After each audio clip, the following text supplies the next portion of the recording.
শুভ সকাল বন্ধুরা, রূপরাজ ফ্যামিলি ব্লগে তোমাদের সকলকে অনেক অনেক স্বাগত জানাই। তোমরা সবাই কেমন আছো? আশা করছি তোমরা সবাই খুব ভালো আছো, আর আমিও বেশ ভালো আছি। আজ হলো শনিবার, আর এখন বাজে 10টা 5-10 মতন বাজে। তো এখন থেকে আমি আমার ভিডিওটা স্টার্ট করছি। তোমরা আমার পুরো ভিডিওটা দেখতে থাকো, আশা করছি তোমাদের ভালো লাগবে। আর বাবু এখন স্কুল যাবে বলে স্নান করছে, আর সোনুর তো স্কুল নেই, আজকে শনিবার স্কুল থাকে না। তো চলো কি করব না করব সারাদিন যতটা পারবো তোমাদের দেখানোর চেষ্টা করব, সাথে থাকো। চলো।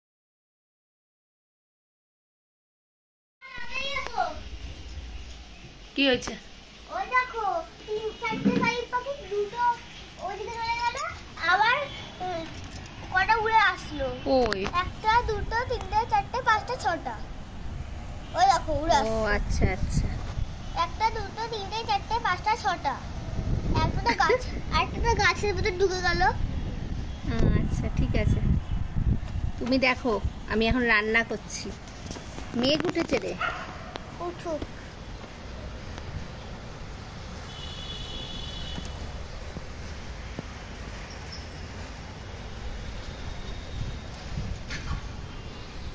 এসে গেছে মা।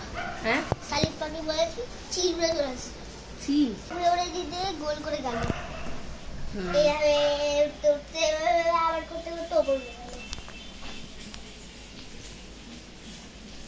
সোনুকে দেখেছো? সোনু কিন্তু এইভাবেই জানলায় দাঁড়িয়ে থাকে, বসে থাকে, দিয়ে খেলা করে। কারণ কি বা করবে, ঘরের ভেতরে আর তো কোনো বাচ্চা নেই। দাদাভাই যতক্ষণ থাকে ততক্ষণ খেলা করে ওর সঙ্গে, আর তা না হলে জানলাতেই ওর খেলা, মানে চারিদিকে দেখে আর খেলা করে, বা আমাকে মাঝে মাঝে ডাকে। আর প্রচণ্ড বকে ও, মানে সারাক্ষণ খুব কথা বলে। কার কার বাড়িতে এরকম বাচ্চা আছে যে সারাক্ষণ বক বক বক বক করতেই থাকে? তো যাই হোক, বক বক করে বলেই ভালো লাগে হয়তো। তো দেখো, দেখো সোনুকে আগেই খেতে দিয়ে দিয়েছিলাম, ওর খাওয়া হয়ে গেছে, অনেকক্ষণ ধরে খেলো, আর ও খুব আস্তে আস্তেই খায়। তো সেই জন্য ওকে আগেই খেতে দিয়ে দিয়েছিলাম। তো খাওয়া হয়ে গেছে, আবার এদিকে এঁঠোটাও কুড়োচ্ছে দেখো। তো যাই হোক, চলো এবার আমাদের খাবারটা দেখিয়ে দিই। আমি সব কিছুই নিয়ে এসেছি ভাত বাড়বো বলে। তো সোনুর তো খাওয়া হয়ে গেছে, এবার আমরা 3 জনাই খাবো। এখানে তো ভাত আছেই, আর এখানে আছে দেখো কাঁকরোল ভাজা।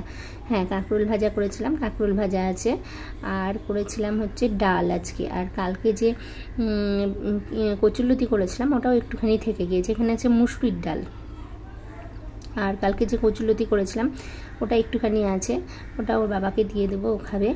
আর তার সাথে আছে পটল চিংড়ি, আলু পটল দিয়ে চিংড়ি মাছ দিয়ে করেছিলাম। তো এই হচ্ছে আজকের রান্না, আজকে এটাই রান্না করেছিলাম। তো চলো তাড়াতাড়ি খাওয়া দাওয়া সেরে নিই। আর জানো তো, চুপচাপ বাচ্চাও একদমই ভালো লাগে না, কারণ একটু কথা না বললে ভালোও লাগে না। অনেক বাচ্চা কি একদম চুপচাপ থাকে, মানে খুবই ঠান্ডা হয়, ওরকম বাচ্চাও কিন্তু একদম ভালো লাগে। একটু দুষ্টুমি করবে তবে তো বাচ্চারা ভালো লাগবে, তাই না? কিন্তু আমার ছেলে যেন একটু বেশি বদমাশি করে, মানে বেশিই কথা বলে। বদমাশি খুব একটা করে না, একা থাকলে চুপচাপই থাকে, কিন্তু কথা বলবে আর কিছুই না, মানে কোনো কিছু ভাঙাচোরা কিচ্ছু করবে না, কিন্তু ও কন্টিনিউ কথা বলবে, মানে বকিয়ে চলে যাবে। এটাই হচ্ছে ওর রোগ। তো যাই হোক, কিছু করার নেই, যার বাচ্চা যেরকম তাকে সেই রকমভাবেই সামলাতে হবে। তো চলো, ভাতটা সব বেড়ে নিয়েছি, এবার ওদেরকেও খেতে দিয়েছে, আর এবার আমি খাচ্ছি। ওদের সবারই খাওয়া হয়ে গেছে, এবার আমি লাস্টে খেতে বসেছি। তো খেয়ে নিচ্ছি, ডাল দিয়ে প্রথমে কাঁকরোল ভাজা দিয়ে খেয়ে নিচ্ছি, তারপরে খাওয়া দাওয়া হয়ে গেছে। তো এখানে বাসন তো আগে সব মেজে নিয়েছিলাম, মানে রান্নার পরে সব বাসন মেজেই নিই, তো মেজে নিয়েছিলাম। এবার শুধু খাওয়ার ওই 2-3টে থালা যা, সেই থালা কটাই আছে পড়ে, এই থালাটা মেজে নিচ্ছি। আর মেজে টেজে নিয়ে তারপরে একেবারে গিয়ে শুবো, কারণ বাসনটা পড়ে থাকলে না তখন পরে মাজতে না খুব অসুবিধা হয়। তো সেই জন্য ভাবলাম যে বাসন টাসন মেজে নিয়ে একবারে শুই, আর এটাই করি প্রতিদিন।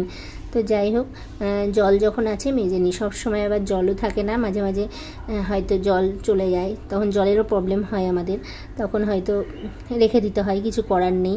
আর দেখো, একটু বেসিনটাকেও পরিষ্কার করে নিলাম, এটা সবসময়ই করি, এটা আমার অভ্যাস হয়ে গেছে, মানে যখনই বাসন ধুই তখনই মানে একটু পরে পরেই বেসিনটা পরিষ্কার করে নিই, এটা অভ্যাস আমার। তো যাই হোক, বাসন মাজা হয়ে গেছে, চলো এবার ঘরে যাই। তো খাওয়াটা হলো, ধোয়া হলো, সবই হলো, এবার ঘুমাবো। একটু ঘুমাবো বলতে ঘুমাই তো হবে না, তার আগে এই যে বেদানা কেটে রেখেছিলাম, তো বেদানাটা খেয়ে নেব সবাই মিলে, তারপরে একটু শুয়ে থাকবো। চলো আবার পরে আসছি। Good evening friends. তো এখন পরে আসছি বলে এখন এই সন্ধ্যাবেলায় আমি অন হলাম। তো দেখো সন্ধ্যাবেলায় ঘর দূর একটু গুছিয়ে নিচ্ছি। তো গুছিয়ে নিয়ে তারপরে ঘরটা ঝাড় দিয়ে পরিষ্কার করে নিয়ে তারপর সন্ধ্যাবাতি জ্বালবো। তো বিছানাটা আগেই ঝেড়ে নিয়েছি আর তারপরে এবার ঘরটা ঝাড় দিয়ে নিচ্ছি। আর যখনই ঘর ঝাড় দেবো তখনই নোংরা বেরোবে। সবার ঘরে হয় নাকি জানি না, কিন্তু এটা আমার ঘরে সবসময় হতে থাকে। মানে যতবারই ঝাড় দিই, দিনে 100 বার ঝাড় দিলেও ঘরে নোংরা বেরোবেই। কোথার থেকে বেরোই আমি জানি না। তো যাই হোক, কি বলবো, কিছু করার নেই। তো চলো দেখো ঘরটা গুছিয়ে নিয়েছি আর ঝাড় দেওয়াও হয়ে গেছে। এবারে হচ্ছে সন্ধেবাতি জ্বালবো, সন্ধ্যা লেগে গেছে এই দেখো। আর এখানে দেখো ফোনটা রেখে আমি ভিডিওটা করছিলাম।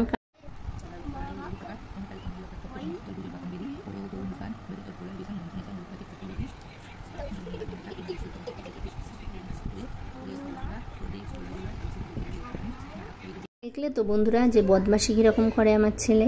তো যাই হোক, এখন 11:30 বাজে রাত্রির। এখন খাওয়া হয়ে গেছে রাত্রিকার, আর বাসন ধোয়া সব হয়ে গেছে।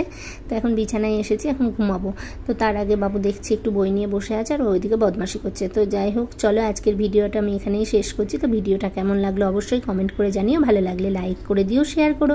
আমার চ্যানেলে নতুন হয়ে থাকলে চ্যানেলটাকে সাবস্ক্রাইব করে পাশে থেকো।